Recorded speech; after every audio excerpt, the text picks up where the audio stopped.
On the day of my dear mother's funeral, my sister-in-law laughed and said I had overslept and was skipping the funeral.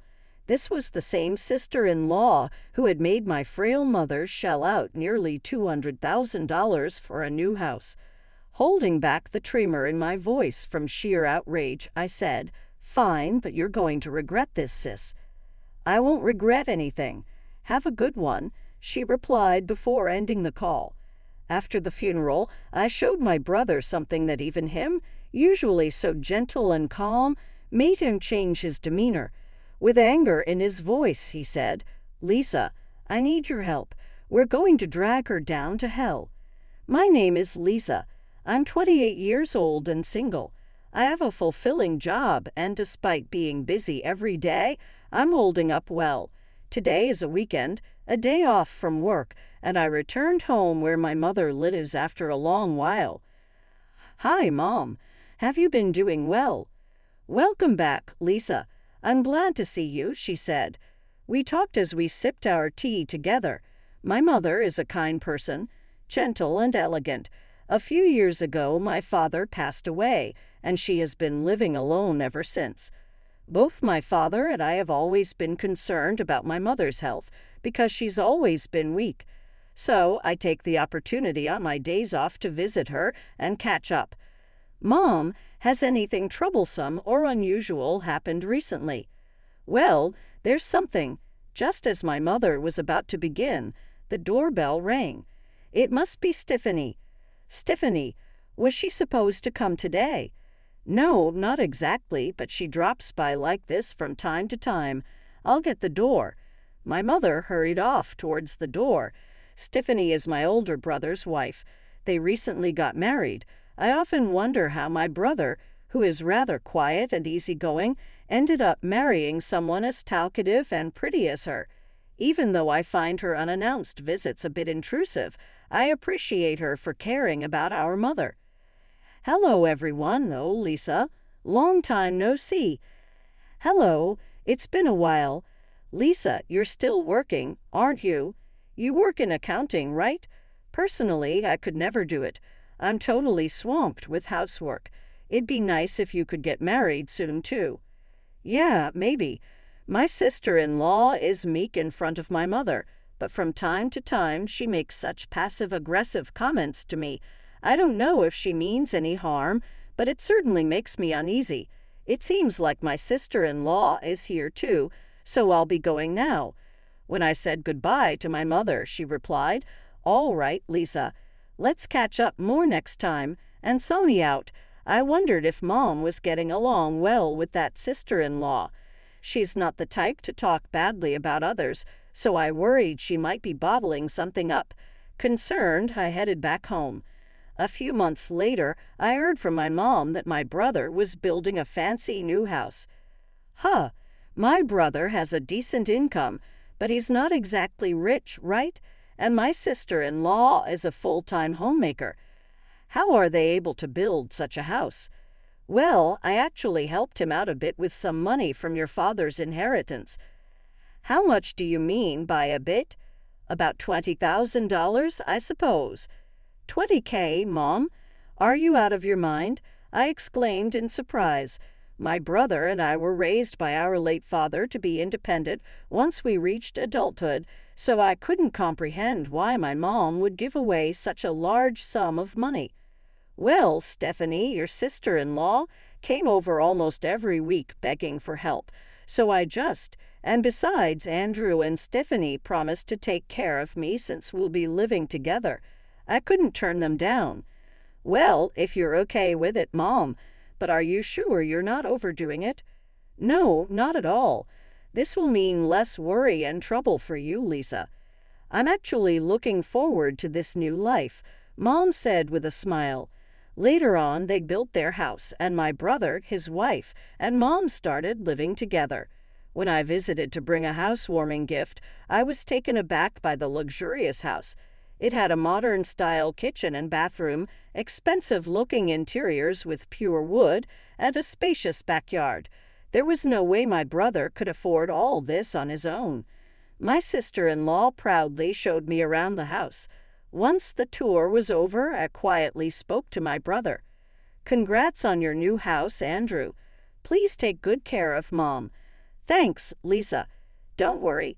Stephanie will look after Mom while I'm at work." I felt bad about Mom offering to contribute, but we're going to make sure she's even happier from now on. It seemed my brother didn't know that his wife had repeatedly visited our mom to beg for money for the new house.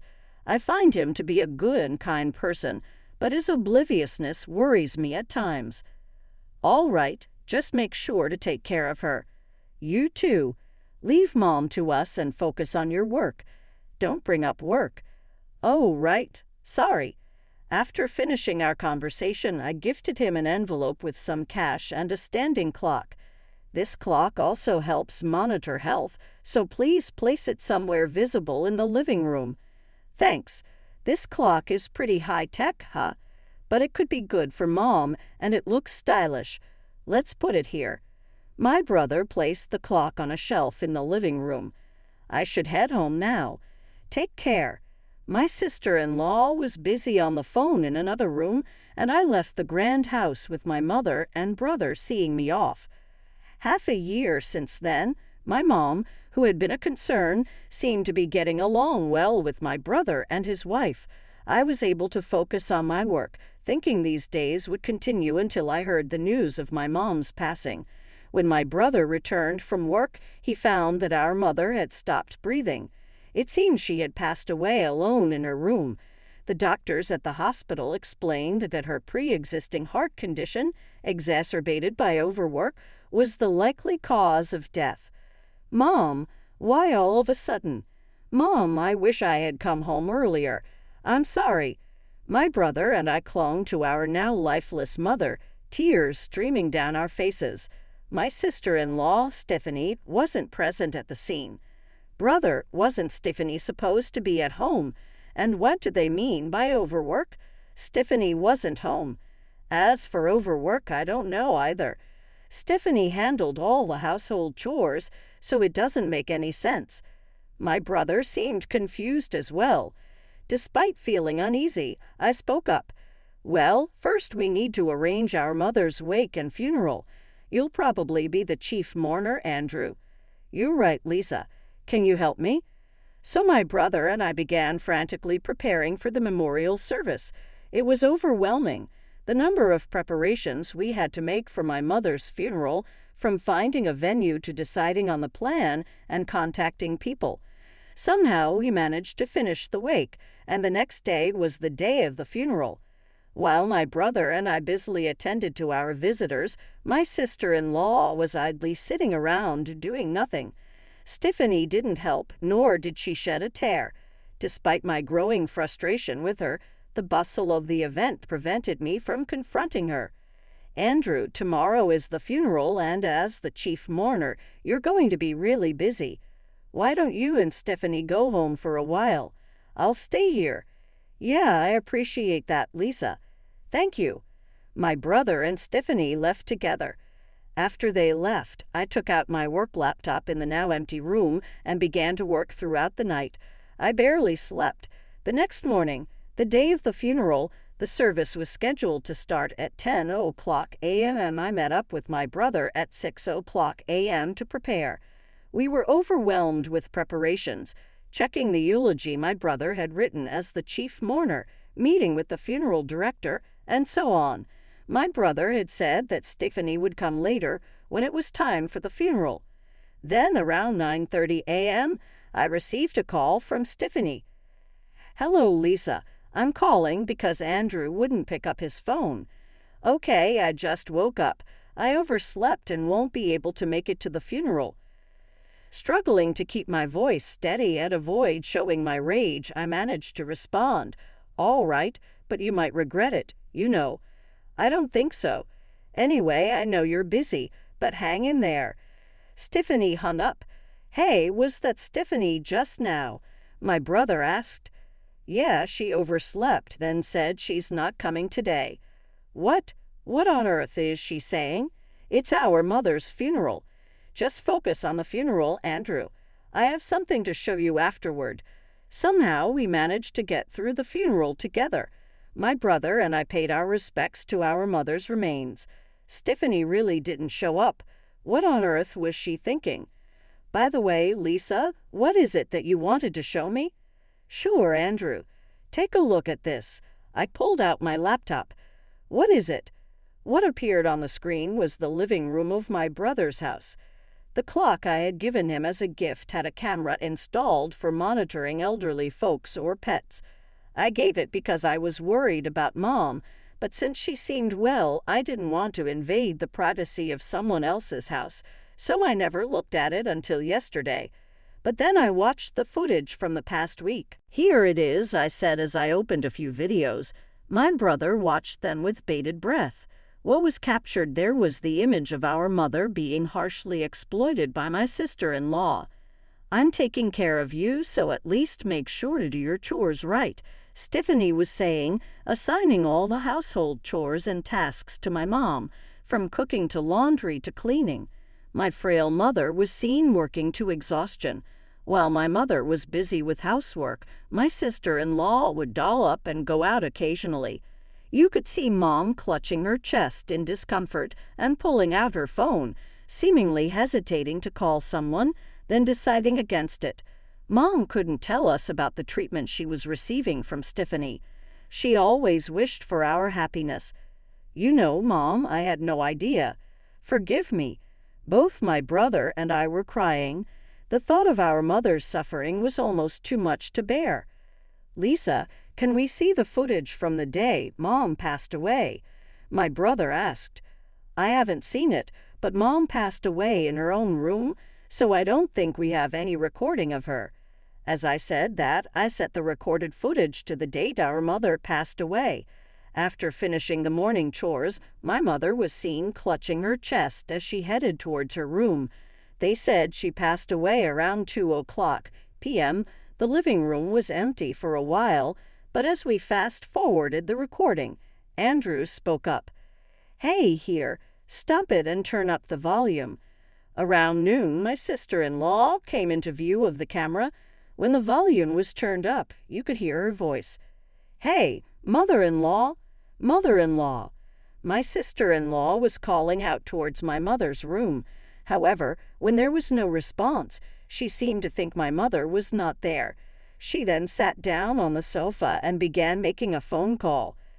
Hello, thanks for being with me just now.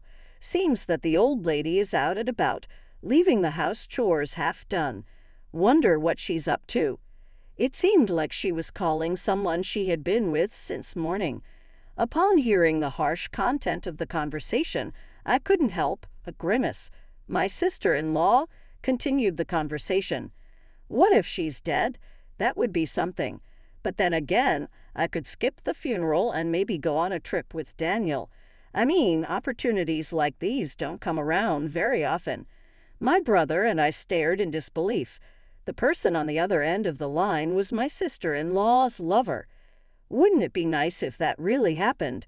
Then I could make up some story about domestic abuse from my husband, get a big divorce settlement, and buy this house. Then Daniel and I can live here together. So where do you want to go if we take that trip? I'm thinking. Enough. My brother interrupted. I stopped the video. My normally kind and gentle brother had changed his expression. With a voice steeped in anger, he said, Lisa, I need your help. We're going to drag her down to hell. I nodded at my brother's words and made a phone call. The next day, my brother called while I was at home. Lisa, she's back. Can you come over? Okay, I'm on my way. I immediately headed to my brother's house. Why, hello there, Lisa. What brings you here on such short notice? You really should have let me know you were coming. My sister-in-law, Stephanie, greeted me, looking slightly annoyed. Andrew called me here. Please come this way. Inside the house, scented with incense, my brother, sister-in-law, and I sat at the dining table. What's this all about? You two look so serious. I do feel bad about missing the funeral, Stephanie said in her usual tone. I addressed my sister-in-law. Stephanie, ever since you moved in, you've been treating our mother like a servant. haven't you? Even though she was sick, you made her pay $220,000 for the new house." "Huh, what are you talking about? I did all the housework. Are you trying to pick a fight? Everything has been recorded, just so you know." "I'm actually not an accountant. I'm a private investigator." "That's right. I had told my mother and sister-in-law that I was working as an accountant, but in reality, I was working as a private investigator. My brother was the only one who knew. I pointed to the surveillance camera embedded in the living room clock and showed her my phone. The video of my mother doing housework under my sister-in-law's command was on the screen." "What? This is a violation of my privacy? What were you thinking?" "Delete it now." My sister-in-law raised her voice. "I installed it as the owner of this house. I have the right to do so. It's not a violation of privacy," my brother said calmly. "What's wrong with you two? And what do you mean by private investigator?" Stephanie's voice trembled as she realized something. My brother silently pulled out his phone. Then the audio of my sister-in-law's phone call began to play. "I might just skip the funeral and go on a trip with Daniel. Maybe make up a story about domestic abuse from my husband for a big divorce settlement." Her voice echoed from the recording. Stephanie's face went pale. "No, this isn't what it seems. Please hear me out," she pleaded. "What's the difference? Tell me," my brother demanded. "We were just joking around. I didn't cheat. There's no evidence, right?" "But there is." I spread out several pictures on the table, images of her coming out of a nearby resort with a man, being intimate in their car, and even entering a hotel on their way back. Clear evidence of cheating. "What's this? How did you get these?" "You told him over the phone about where you wanted to go on your trip and how you wanted to spend the night together with him. I had someone in our company take these photos immediately." "How could you do such a thing during our mother's funeral?" As I spoke calmly, my sister-in-law began to lose her temper. "Oh, enough. What's wrong with you all?" My brother said, "There's no way we can stay married after this, Stephanie. We're getting a divorce, but I'm going to take plenty of alimony, and you're going to have to move out of this house." "Excuse me." My brother and I exchanged a glance. "What on earth are you talking about?" "I mean, when people get divorced, the wife receives alimony, right? Now hurry up and give me my money." That's not true. Since you cheated, you're the guilty party, and you're the one who will have to pay compensation to my brother." "Obviously, you're a bigger fool than I thought. Pitiful. Just like Lisa said, I'm going to demand alimony from you and from your lover, too." Stephanie's face turned red with fury. "Besides, it's for me to tell you to leave. Don't ever come back." "No, this must be a lie." I handed the return suitcase to my sister-in-law, who just stood there speechless, and escorted her down to the entrance. After closing the door, I gently patted my downcast brother's shoulder. 6 months later, my brother's divorce from my former sister-in-law was finalized. She took it to mediation, but it seemed the mediators all frowned upon seeing the evidence my brother had gathered. It also turned out she had been squandering the money from their joint bank account. I heard from my brother that he was able to divorce her with almost no division of assets. After that, just as he had declared, my brother claimed alimony from his ex-wife and her lover. The lover, who intended on moving in with Stephanie, was infuriated by the alimony claim and immediately dumped my ex-sister-in-law. Having nowhere to live and dumped by her lover, my former sister-in-law is now said to be living alone in an old apartment, working part-time. My brother was depressed for a while. He sold the house and, saying he had had enough of marriage, now lives alone. Seeing my brother looking so lonely, I'm thinking of introducing him to a kind woman I recently met through work. She is also divorced, so they might be able to relate to each other easily. With those thoughts in mind, I head out and